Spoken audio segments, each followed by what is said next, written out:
ఈ రోజున జింకా రామారావు గారిని స్మరించుకోవటానికి మనం అందరం ఇక్కడికి వచ్చాము. కళ దైవదత్తం,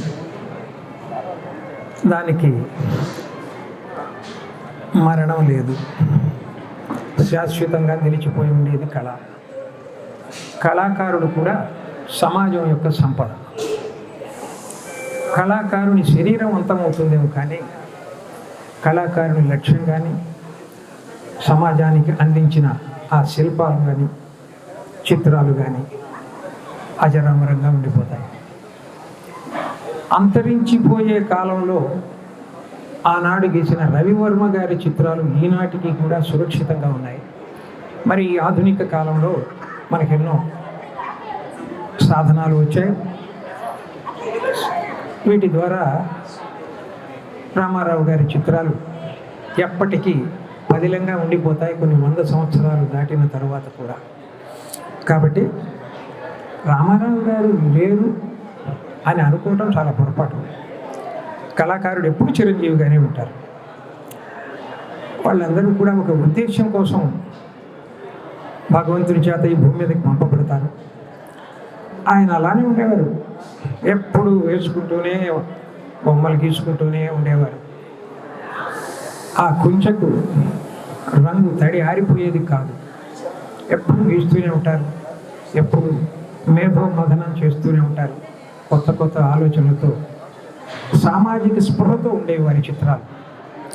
కళాఖండాలు కావు. కళాఖండాలు అంటే ఈ అప్సరసులను ఊర్వశులను ఇంకెవరు బొమ్మలు గీసి అందంగా గీయటం.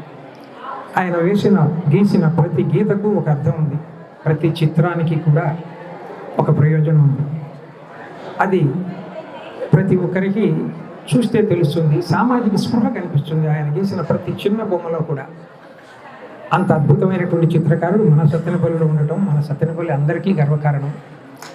సత్తెనపల్లి వేదిక ద్వారా ఆయన ప్రపంచంలో మొత్తానికి కూడా ఇవాళ తన చిత్రాల ద్వారా పరిచయం అయ్యారు. ఆయన ఎక్కడెక్కడో చూస్తూ ఉంటారు. భాష రాని వాళ్ళు కూడా, చిత్రాలకు భాష ఉండదు, చిత్ర భాష. ఆ చిత్రమైన భాష, చిత్ర భాష అందరికీ అర్థమయ్యేది. అంతర్జాతీయంగా ఏ భాషకు చెందిన చిత్రకారులైనా సరే వాటిని అర్థం చేసుకుంటారు. ఆయన భవిష్యత్తుకు వారధిగా నిలిచారు రామారావు గారు.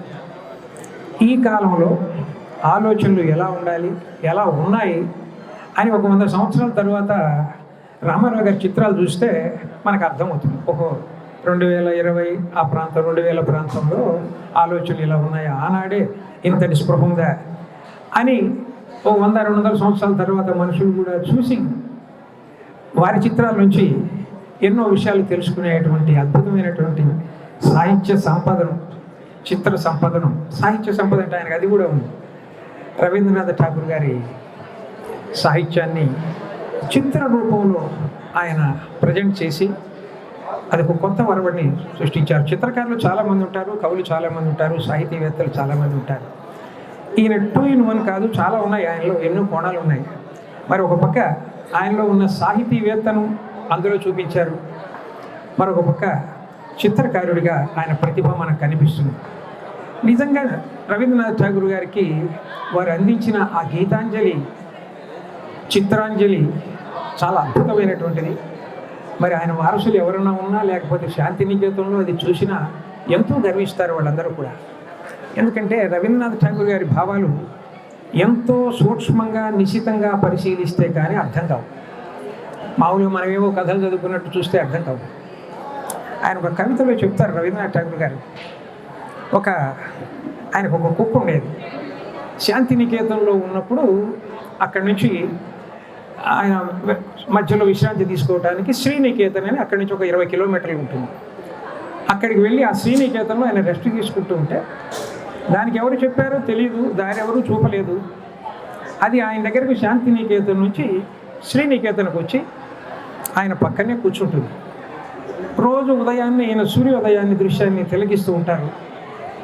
ఆ భక్తురాలైన కుక్క ఆయన పక్కన కూర్చొని చేతితో తాను నిమిరేంత వరకు అది అలానే కూర్చుంటుంది. ఆ స్పర్శతో అది పులకించిపోయేదట.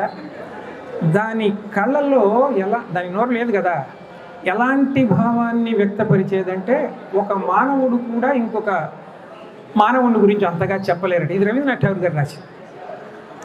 ఆ కుక్క చూసినటువంటి ఆ కృతజ్ఞతా భావము, దాని చూపుల్లో ఒక మానవుడు ఇంకొక మానవుని గురించి కూడా చెప్పలేని విషయాలు ఆయన దర్శించారు రవీంద్రనాథ్ ఠాగూర్ గారు. అలా ఉంటాయి రవీంద్రనాథ్ ఠాగూర్ గారి కవితలు. అలాంటి వాటిని అర్థం చేసుకొని ఔపాసన పట్టి దాన్ని చిత్రంలో అదే విధంగా చూపించడం, అది రామారావు గారి నైపుణ్యం, భగవంతుడు ఆయనకి ఇచ్చిన వరం.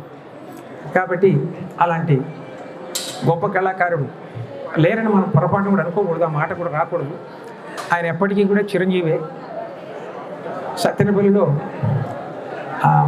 మా ఇంట్లో చదవని హిందీ విద్యార్థులు ఎవరు ఉండరు అంటూ ఉంటారు. అలానే రామారావు గారి చేత ఫోటో దిగని వాళ్ళు కూడా ఎవరు ఉండరు. ఆయన కళాకారుడు, చిత్రకారుడు, సాహితీవేత్త. మరి అంత అద్భుతమైన వ్యక్తి సమాజానికి అందించిపోయిన ఆ చిత్ర సంపదను చూసి మనం అంతా గర్వపడాలి.